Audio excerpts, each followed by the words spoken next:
made it to Colts Talk, presented by Prize Picks. Some tough decisions for this team to make coming up as the 53-man roster takes shape. We've gone through 2 preseason games, third one coming up, and then, of course, roster cut-down day on Sunday. So, look, some decisions for this front office, for this coaching staff, for this team to make. You'll get another game to look. But I thought on today's show, good opportunity to maybe run through some names, and the 53-man roster projection from myself for the Indianapolis Colts as they get ready to finish out the preseason. Let's begin with the quarterbacks. Yes, Daniel Jones. I am a little nervous that, I'd like him to play before we get to the regular season. I don't think that's going to happen, is what it is there.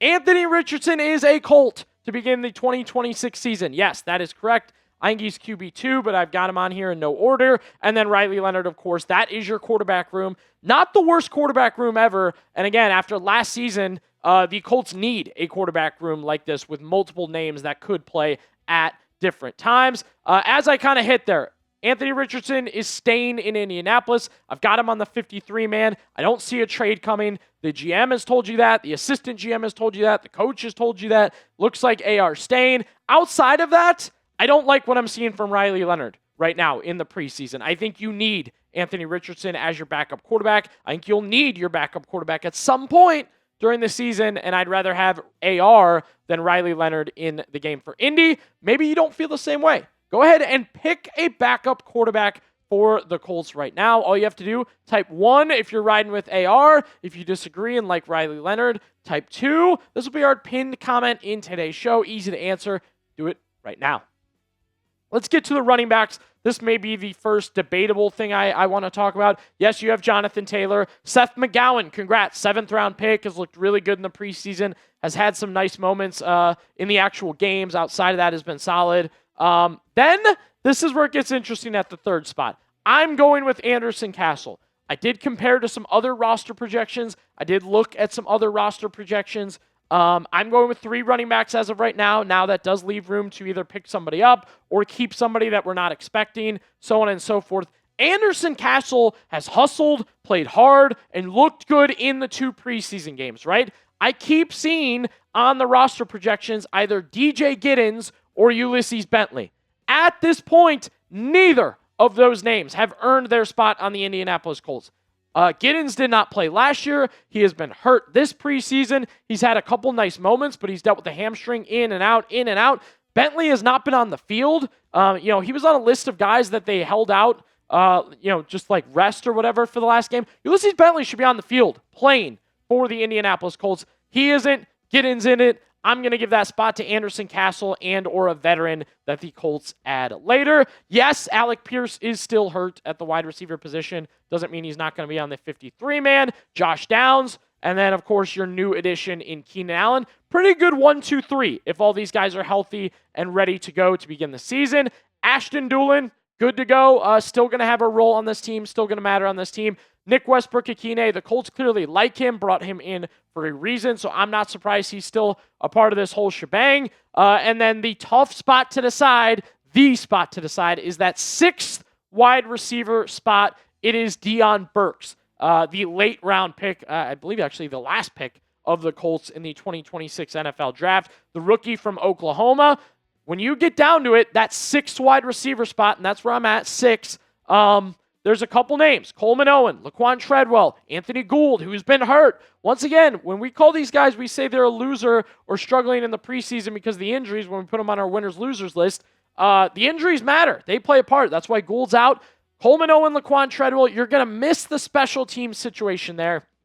You definitely will. Absolutely will. However, I'm keeping Deion Burks. Why? You have to keep Deion Burks because if you let Deion Burks go, somebody else will pick him up. I don't think he's a practice squad option for Indianapolis, so I'm keeping Burks with my 6 receiver set there. I like the idea of him staying. I want to make sure we protect him. I think he's a good player and a great asset, so I'm going to keep him over Coleman Owen and Laquan Treadwell there.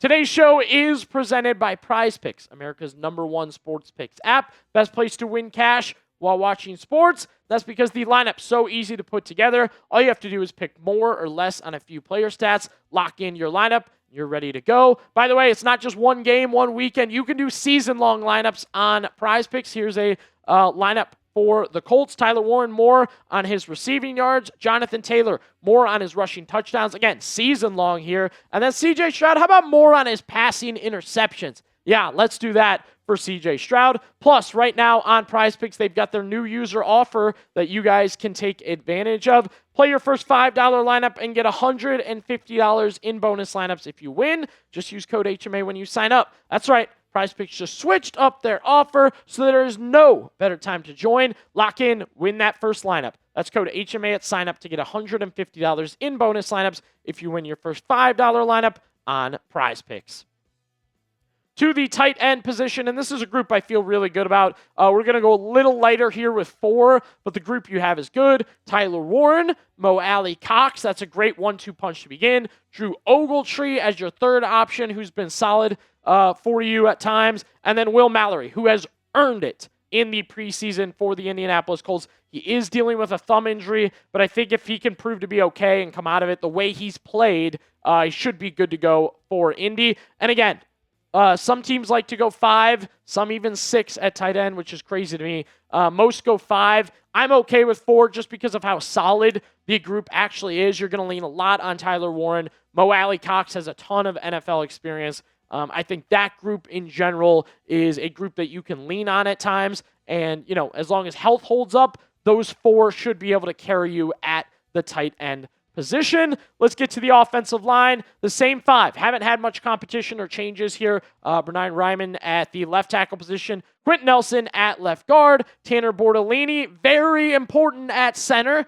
Matt Gonsalves at right guard for the Indianapolis Colts. And then Jalen Travis takes over at right tackle this season for the Colts. Definitely got to keep an eye on his first year as a starter after Braden Smith moved on for Indy. That's going to be important there. Then the rest of the offensive line, we're going with 9 here. So Jalen Farmer, who may be a gem from the draft, never know there. Dalton Tucker, we'll talk about him in just 1 second. Blake Freeland, and then last name is Luke Tenuta, who also is injured right now, but I still think comes out making the 53-man with a little bit of time to get right, get better, and get after it for the Colts. I do want to note, backup center is a growing concern for me. If Tanner Bortolini goes down, you are played. You are in real trouble in Indianapolis. Did not like what I've seen in the first 2 games of the preseason. Obviously, Bortolini's solid. I'm excited about him. But outside of Bortolini is where I get nervous just because of some of the struggles we've seen so far in the preseason. On to the defense. That's right. We'll begin with some names you know. DeForest Buckner and Grover Stewart. Those are your guys at defensive tackle. Colby Wooden, who you got in the Zaire Franklin trade. And then I try my best every time with the name here. Odetimewa Adebawore. Also a guy that I think the team's pretty high on and we've seen some really good moments for. So, look, feeling good at defensive tackle. We'll go 4 at that position. You also have some flexibility later. We'll talk about Arden Key at the edge rusher position is a name to know. One of the big free agent signings. I know you wanted Trey Hendrickson or somebody else, but they're going with Arden Key. Leatu Latu at edge as well. And then JT Tuamulau at that edge position. I'm expecting more from JT. Need to see more. Otherwise, the Colts are going to have to lean on other names. Michael Clemens. He can play defensive tackle. He can play defensive end edge rusher. You may see him at both at times for Indy. George Gums Jr., who's been making a good impression so far in camp and during the games. And then my guy, my gem of the draft for Indy, Caden Curry, has to make the roster. A later round pick, but hey, I think I like what he's doing here. I do want to note with all this going on for the defense, Chris Ballard brought in a ton of new names on this defensive line group, added a ton of names, added a lot of guys, wanting to make sure you have a lot of depth there. You're even going to cut some guys like Jerry Tillery or Noddy, who have had Super Bowl experience, but the hope is to improve here. You have to improve. You have to get after the quarterback. You have to be more consistent. So Ballard has invested in the defensive line. We'll see if they pay him back. Question for you guys here on Colts Talk. What do you think is the weakest group on the Colts roster? That's right. There has to be a weakest group. Doesn't mean they're terrible or anything, but one group has to be the weakest out of all of them. Go ahead and give us an answer in the comments section down below.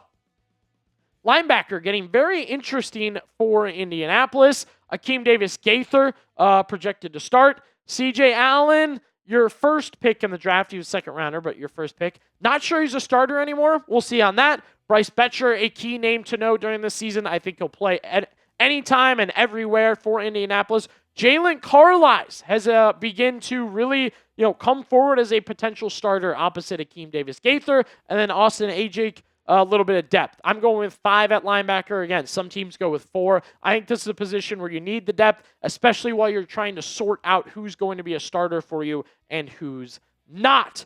Getting back into the secondary for Indianapolis, it begins with Sauce Gardner. Bounce back year coming. I'm calling it. I like it. Charvarius Ward, who's dealing with a back injury right now. We'll keep an eye on that. I am starting to get worried about that. Justin Wally has looked really good in the nickel position. Got me feeling solid about how he's looked and what he'll do. Cam Taylor-Britt, a good option for Indy at depth in the corner position. I think Jonathan Taylor. We got 2 Jonathans. Edwards here at the cornerback position, and then Mekhi Blackman. We'll go with 6 at corner for Indy. I think that's where you're going to need a couple extra names there just in case. And unfortunately, they have seen injuries there over the past few years.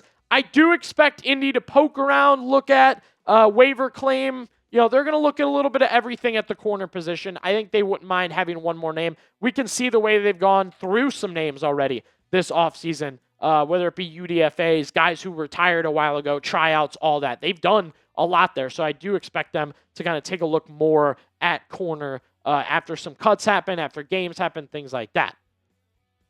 Name a player you want Indianapolis to cut. Maybe it's a guy in the bubble. Maybe it's just a guy you can't stand. I need a name. Name a player you want the Indianapolis Colts to cut on roster cutdown day. All right, finishing up here, Cam Bynum, going to be your starting safety, probably going to be your green dot guy. AJ Halsey, I don't know if he's starting opposite Cam Bynum or somebody else. I'm also going to keep Jonathan Owens, who has some good experience in the NFL, and I think is still holding up here, as well as Hunter Wooler, who looks healthy, who looks ready to go, who looks passionate right now for the Indianapolis Colts. He could start opposite Bynum as well, so that one will be interesting for Indianapolis. And, I am curious to see what Indy wants to do opposite Bynum just because he's so good. He's talked up Halsey. He's talked up others. So we'll keep an eye on the safety position. Special teams. I'm keeping Schrader. That's right. Spencer Schrader is going to be a Colt.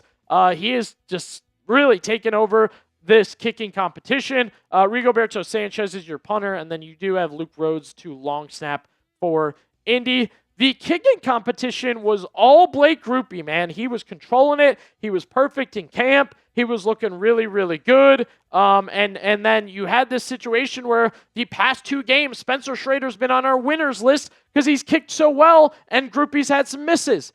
Schrader has come out. Again, he's made kicks we didn't think he could make. He's been more consistent. Grupe's missed kicks we didn't think he would miss. So I'm going to keep Spencer Schrader. He's got history with the Colts. He's battled back for this team from injury. And I think, it's going to be a tough decision either way. They're both good kickers, but I'll go with Schrader. Again, wanted to recap before we go here on Colts Talk. Notable cuts. I'm out on DJ Giddens. Maybe he'll go to the practice squad. Maybe he'll join your team. I'm done there. The Laquan Treadwell experiment has gone as far as it can go. I do believe that. Wanye Thomas is not good with the Cowboys. There was no reason to think he'd be good for you guys. And then Blake Grupe, maybe he'll sign with your practice squad, but I imagine other NFL teams will be interested there. Be sure to subscribe to Colts Talk. The preseason continues for Indy. A lot to talk about, a lot to assess as this roster takes shape. The 2026 season is on its way. Hit that sub button to join us.